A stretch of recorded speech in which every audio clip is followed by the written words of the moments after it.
104.5 The Team, your home for big board sports, Albany Athletics, and pies in the face. Zach by. Look, I can just see zits breaking out as we speak. Yeah, I feel slimy. I smell like sugar water. You've got the disgusting. beaties. You got the beaties now. Yeah, it's nasty. But you gotta pay up your bet, you know. Yeah, for anybody who hasn't seen it, go to 104.5 The Team on Facebook. They did a Facebook Live video. Roger and Zach had a bet. And Zach paid off his bet, which, hey, you're an honorable man. Atlanta threw the ball on second down. Yeah. And then threw it again on third down. At least you paid off that bet. It's coming. It's coming next week. I'll pay off my bet next week. I'll get you your beers during March Madness, which is the best time to drink. All right, them. yeah, I was actually mocking Zach, but you do owe me beer. I forgot about that. 36 beers. Yes. So, no, all right. So let's get to the business at hand. You are, of course, part of the broadcast for Albany Athletics, and by the way, man, when sometimes Roger's on ESPN3 and you take over the whole thing, I was really impressed, man. Like, I don't always get to hear it. But the Hartford game, like you are really good at painting the picture of what's going on. So I was impressed, man. It's taken years. I mean, you can't just show up and do that. I was gonna say, there's no way. I like, it was one of those moments where I've always like Goz and I always say, hey, we want to do that one time. I was like, I'll be color. Yeah. Because you did a really great job, man. Yeah, thanks. It's honestly just like anything else. It's listening to yourself and being like, ooh, I got to fix this. I got to change this. And we do the same thing in, open mic radio and the same thing there. And over the course of 6 years, just trying to get better every year, just like an athlete. You try to get better at your sport and try to get better at your craft. And I always tell people I'm just like an athlete. Yeah. It's a lie, but I tell them that. All right, so big game coming up tomorrow morning. We're having the viewing party for anybody who can't make it to Burlington. You're going to be in Burlington. Yep. What does Albany have to do to win this game? Put forth a heroic effort and nothing short of it. And then at the same time, hope that Vermont feels pressure unlike any other pressure that they felt this year. When Albany went to Burlington, I think it was 2.5 weeks ago or something like that, they had a 7-point lead in the second half, and there was like a sense of angst that was creeping into Patrick Gymnasium, and you could feel it. I mean, you could feel it. And I turned to Roger during one of the timeouts and was like, it feels like it's felt before. Vermont has been the alpha dog, #1 preseason favorite, regular season champion, and lost to Albany in these exact spots.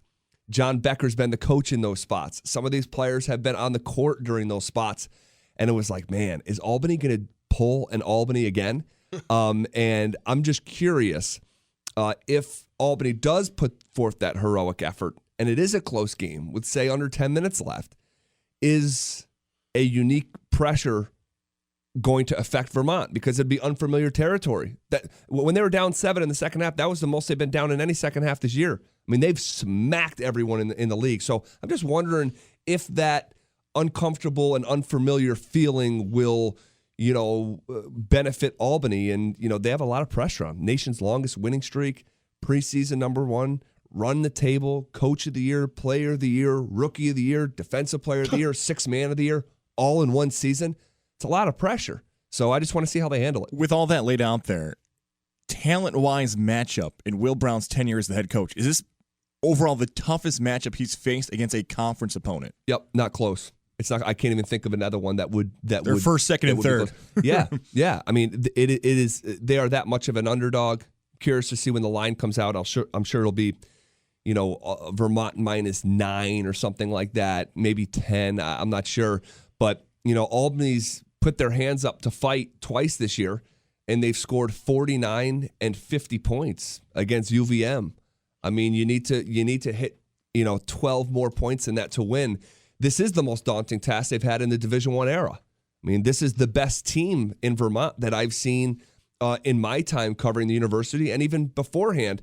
The only one that would I think rival it is another Vermont team when they had Taylor Compenrath and TJ Sorrentine, and they upset Syracuse. And some people have told us this week this team's better than that team, which is amazing to think about. Yeah, I heard that. I heard that on your guys' show this week, and the difference between any other team and this team, the talent at the top is the same, and maybe some other teams have more talent, like Stony Brook. Jamil Mornay is like making a bid to play in the league. He's killing for the Mavericks D-League affiliate. The only difference is they're 10 guys. I mean, if Will Brown has said this time and again, and I've co-signed it.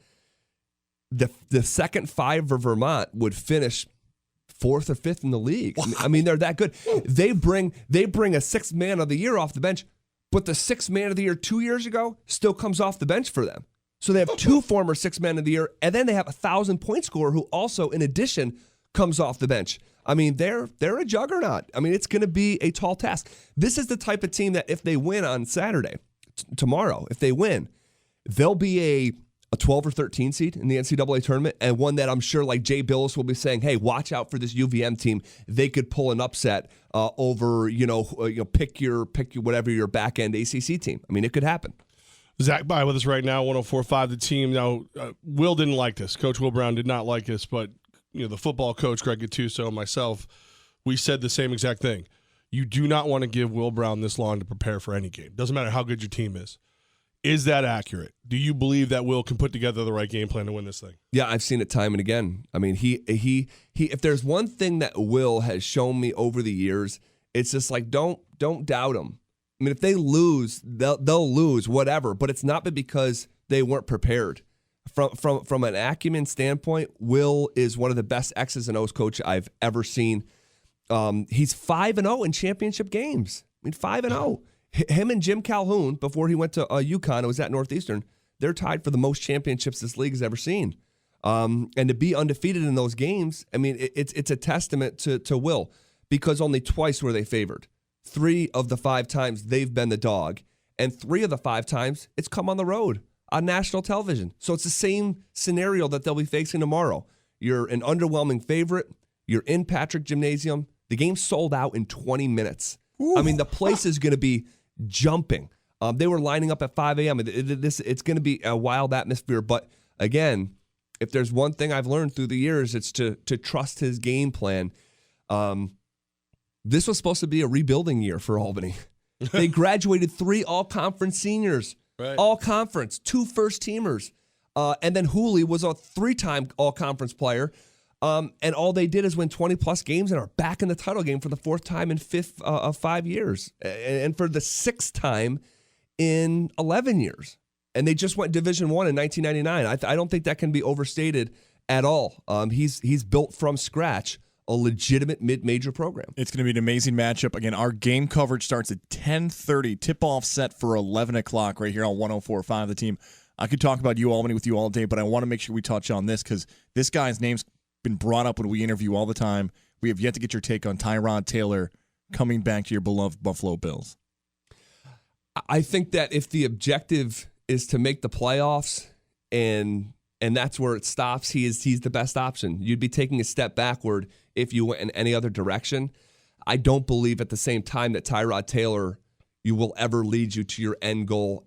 Every franchise, their end goal is to of course compete for a Super Bowl. I don't think Tyrod Taylor's that guy. I think if you take a look at the Final 4 quarterbacks that were in championship weekend, Tyrod Taylor doesn't look like any of those guys. But Buffalo's close. I mean, Buffalo's close. They're 9-7, 8-8 program with legitimate pieces. But I don't think Buffalo's thinking about like the macro. I think they're thinking about just this year and how do they snap the playoff drought. Guys, today's my birthday. I turned 30. Happy birthday. The last time the Bills were in the Super Bowl, I was in elementary school. Oh, no. Think about that on face value. I'm 30 today. I was in 6th grade. You can point to every single other professional sports team in America, in hockey, baseball, basketball, or football. Every single one of them has made the playoffs the last time since the Bills were in the playoffs. It's the longest drought in pro sports. So that being said, if that's the objective for this year, he is your best option. Yeah, I mean, in all honesty, I think you're going to see a lot of teams this year just kind of find a way to get through.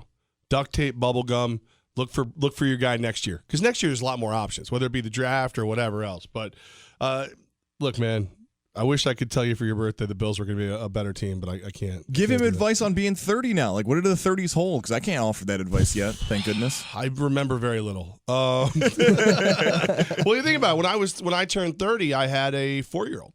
So my life is very different than yours. Like Yeah. you got to get busy, man. You're way behind me. Catch up. Come on. I know. I looked in the mirror this morning. I was already working on like wife number 2 by now. I mean, come on. What are you doing?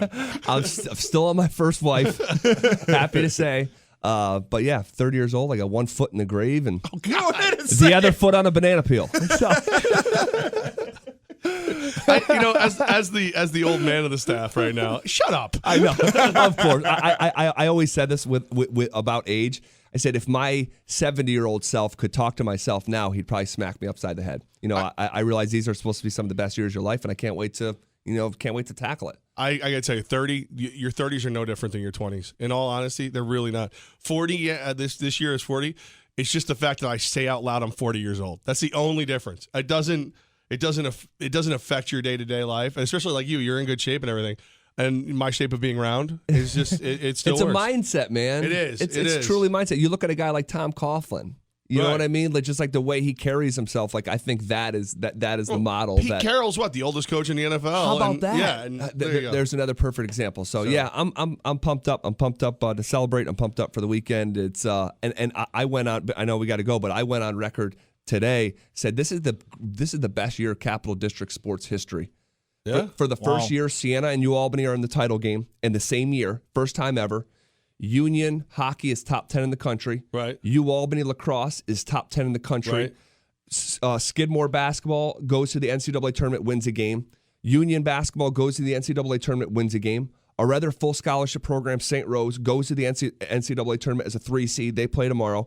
I mean, point to different sports where I just say this is a unbelievable year. And then UAlbany women's basketball going for a 6th consecutive NCAA tournament today. We'll have that result anytime, yeah. Right. In the most dominant run we've ever seen in any sport over a 6-year period. So just a unique time to be in upstate New York. Yeah, great time to go to Denver. Of course. Dude, in all seriousness, man, happy birthday. We love you, brother, and we're looking forward to throwing a couple beers back with you for your 30th. Love you guys. You guys are the best. Thanks for having me on.